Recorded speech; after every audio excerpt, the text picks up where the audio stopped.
Hey, I'm back again with another vlog. This is Carter Carroll. I'm a full-time videographer in North Louisiana, specializing in interviews and interview style work, mostly doing a lot of event coverage and client testimonial work.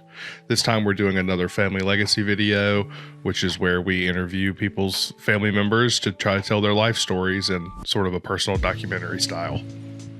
If you've driven through Shreveport, Louisiana, Bossier City, Louisiana anytime recently, you know that they have made I-20 significantly worse, but got to the location, it wasn't too terribly hard to find. Okay, so I just got to the location. It's an Airbnb. I'm actually here by myself. I'm gonna scout it out and try to figure out where we are gonna shoot this. Maybe a little tough on choices. So here in the living room, I'll go wide.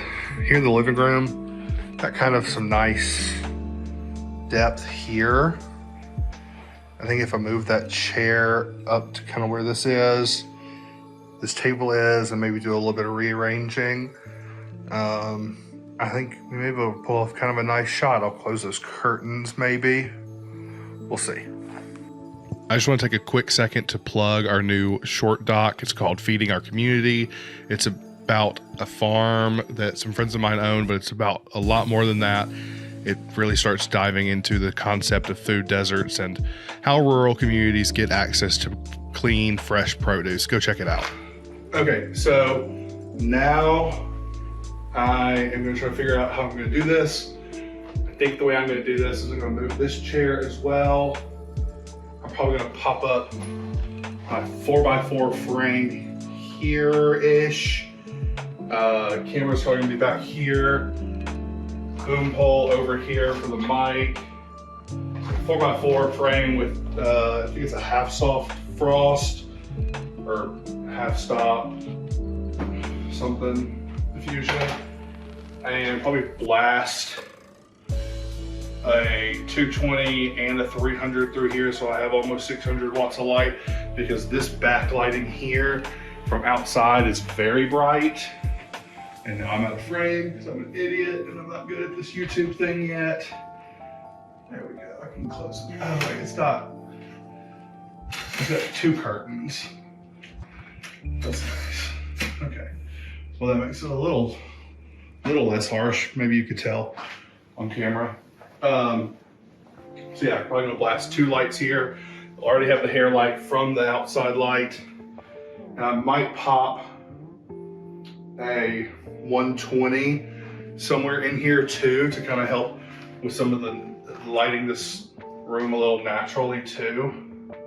Or maybe I'll just pop a 120 or a 220 out here to bring up some ambient lighting.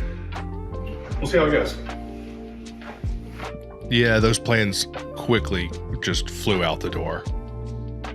Let me show y'all why I like this Westcott Scrim Gym setup so much.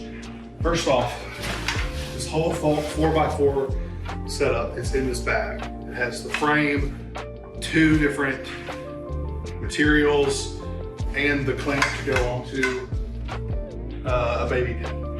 So this whole kit, I had originally recorded this whole thing about how easy this kit is to put together and use, and it really is, but you'll see here in a second that I did end up having problems putting it together this time. Here, this pin just wouldn't go in properly. I don't know how else to describe it, and it really was very awkward, and I just did not do a very good job of explaining myself. I also didn't realize that my phone was not recording my audio through my AirPods, even though it was supposed to be. So most of the audio for a lot of this video is just not where it should be. It just doesn't sound very good. So eventually I'll make a proper review of this. I have a video that I want to do soon about 5 or 6 pieces of gear that I take with me on pretty much every set and every gig that I think are well worth the price, and most of them are not very expensive. Like this Scrim Gym setup is only like $300, I think, something like that. And has changed the way I shoot videos. Got 4x4 fusion grid up.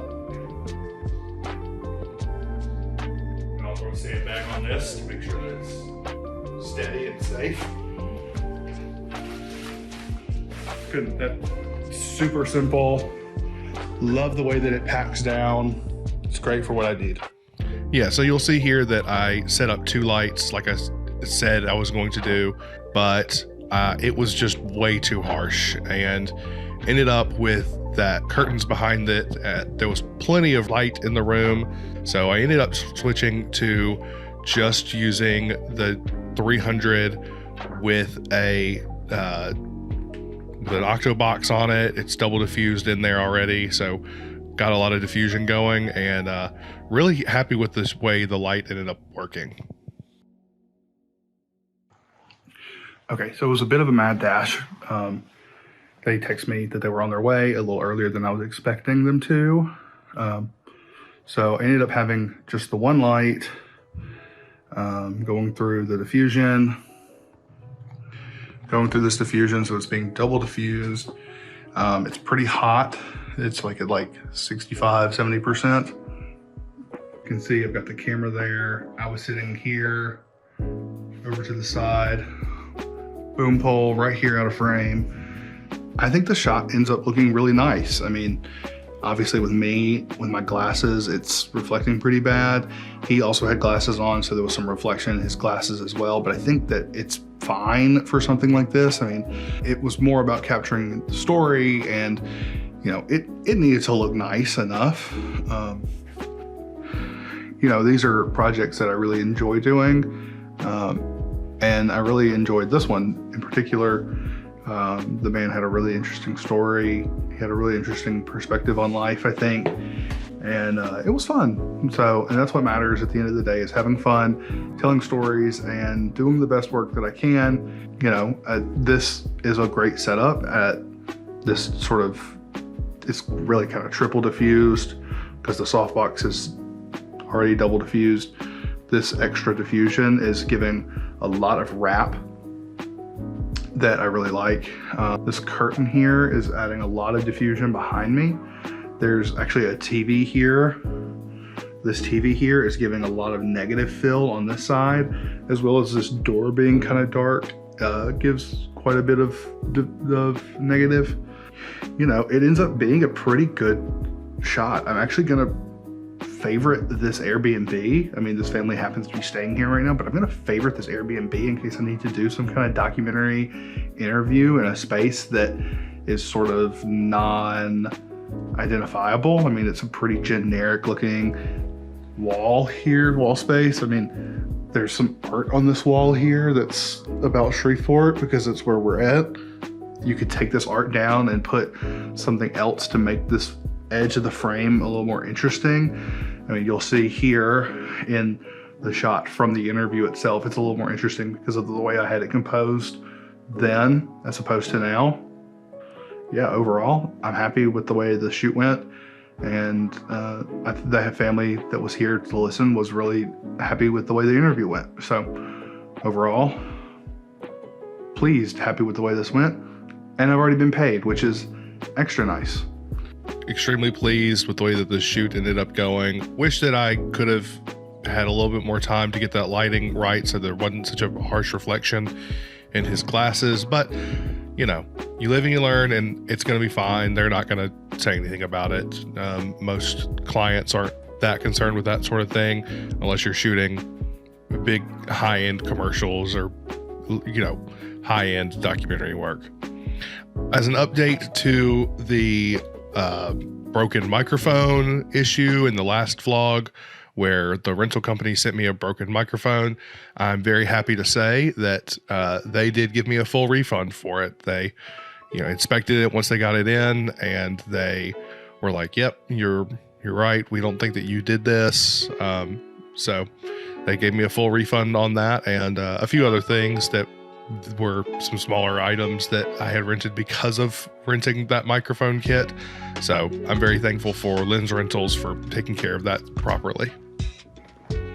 Okay, doing one last sweep, making sure that everything is as it was. Put the curtains back, put the tree back, or I guess it's supposed to be like a Philly fig or something. Put the chairs and the table back. I always think it's super important to put the spaces back exactly as you found them for two reasons. One, it's just courteous.